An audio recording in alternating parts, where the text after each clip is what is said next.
tentang produk. Okey, kita nak bercerita tentang produk dan saya mengambil peluang juga di sini. Sepatutnya malam ni saya nak bercerita tentang Bicolin tau, tentang Bicolin, tapi memandangkan kes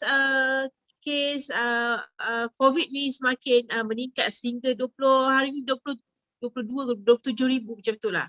Saya pun sebenarnya saya tak ambil puas sangat dia punya figure tu sebab yang pertamanya it's not that because I tak concern tapi because I believe kalau kita tengok figure benda yang menakutkan ni kadang-kadang kita membuatkan kita jadi demoralize dan kita jadi semakin orang kata takut lah. So saya kalau boleh bagi saya simple saja since that Vista dan juga produk-produk Vista ni banyak membantu. Still saya teruskan juga kerja-kerja seharian, aktiviti-aktiviti saya seperti biasa dan di samping itu kita cuma perlu orang kata pay extra attention dekat safety punya measurement itu saja. Okay, so okay. Sebelum semua dah ready ke? Semua ready? Kalau ready semua angkat tangan. Say yes. Say yes lah. Semua ready ya? Okay, good. Okay, Cik Mat. Drive carefully Cik Mat. Fokus Cik Mat. Risau tengok Cik Mat ni. Okay. So hari ni saya nak bercerita tentang Bicolin. Bicolin sebenarnya topik hari ni adalah lebih kepada cara nak amalkan Bicolin. Dan juga saya nak highlight juga tentang Bicolin ni yang mana jarang orang bercakap, jarang nak highlight tentang hormon, okay? Tentang hormon, okay.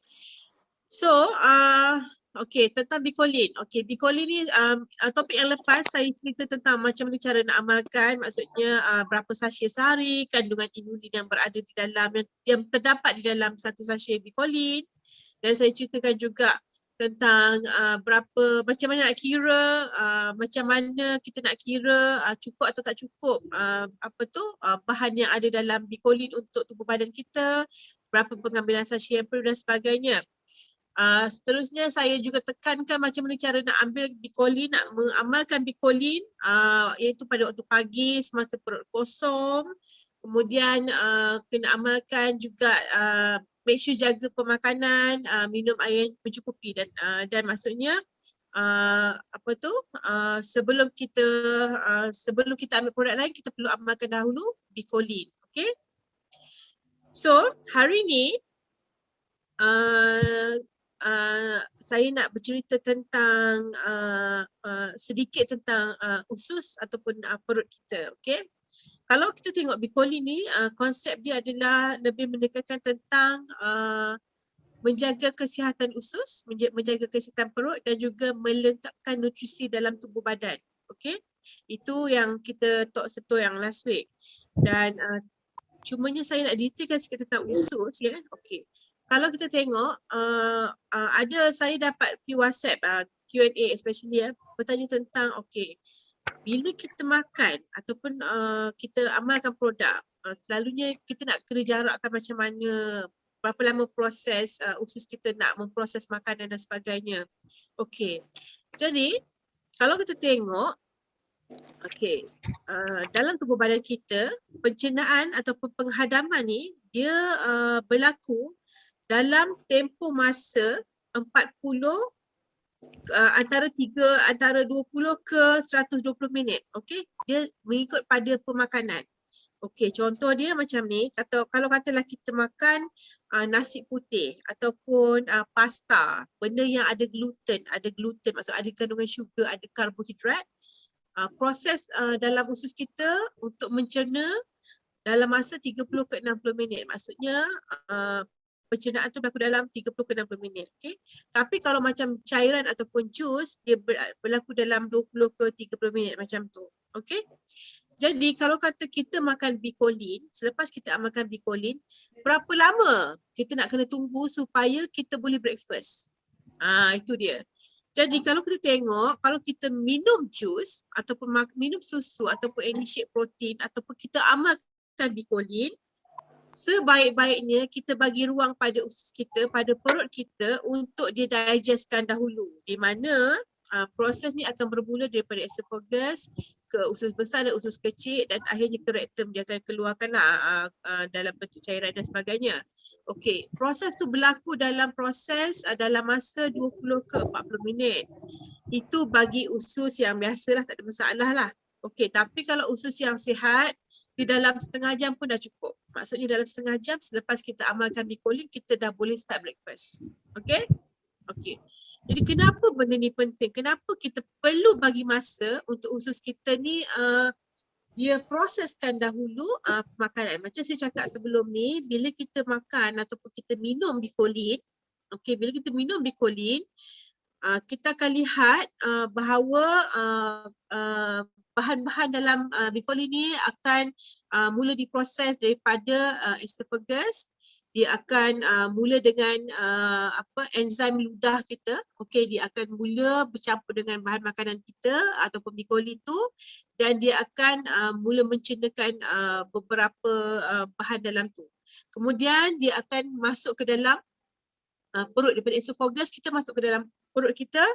Dalam perut kita ni masa ni jus gastrik akan mula keluar dan dia akan mula bercampur dengan mucus yang mana dia akan proseskan supaya supaya nutrition ni akan terurai. Jadi macam contoh inulin yang masuk tadi tu, dia akan mulalah bila inulin tu yang semalam yang last week saya cerita tu tentang daripada Chicory root kan, inulin kan, yang dia di mana dia tidak boleh dihadapkan oleh enzim dalam usus kan, tapi dia akan bercampur dengan enzim dan daripada situ proses tu lah dia akan mula menjadi macam orang kata proses penapaian macam tu. Jadi di situlah kita bagi ruang dan peluang untuk bakteria dalam usus kita ni mula makan. So sebelum kita makan, kita bagi bakteria dalam usus kita makan dahulu, okey? Seterusnya bahan-bahan yang dalam usus besar ni dia akan turun ke usus kecil. Jadi dalam usus kecil ni nanti dia akan turun ke usus kecil. Jadi daripada usus kecil ni dia bekerja, dalam usus kecil ni lah ada 95% proses penyerakan nutrition akan berlaku. Dia akan pecahkan nutrition ni berlaku dalam usus kecil. 95% ya, berlaku dalam usus kecil. Jadi dekat situlah kita tengok bila dia dah menyerapkan apa semua, dah usus besar ni pula nanti dia akan menyerap nutrition yang dalam susu Bicolin ni tadi. Okey. Jadi dalam usus besar ni juga penting kita bagi ruang, sebab masa itulah biotin dan juga vitamin K ni akan mula dihasilkan oleh bakteria dalam usus besar. Jadi you tahu tak, bila kita makan produk, kita amalkan produk, sebenarnya dia berlaku banyak proses. Sebab disebabkan itulah kita tak boleh lepas makan Bicolin terus ngap nasi lemak. Terus makan nasi goreng, terus makan bihun goreng. So the best is kita bagi dia ruang dalam masa setengah jam macam tu untuk Bicolin ni orang kata dah diserakkan nutrition dia ke dalam usus kita. Okay? So that is the best way. Okay. So dalam masa 30 minit ni lah selalunya akan berlakunya healing crisis yang pertama. Okay, di mana kalau orang yang ada masalah gastrik, orang yang ada masalah angin, ada orang yang masalah sembelit, ada orang yang masalah apa lagi masalah pedih ulu hati dan sebagainya, dia akan mula rasa beza dalam masa setengah jam. Orang yang ada masalah tekanan darah, dia akan ada rasa perbezaan, di mana dia akan rasa perut dia macam berlaku pergerakan. Okey, orang panggil pergerakan ni kita panggil respitalis.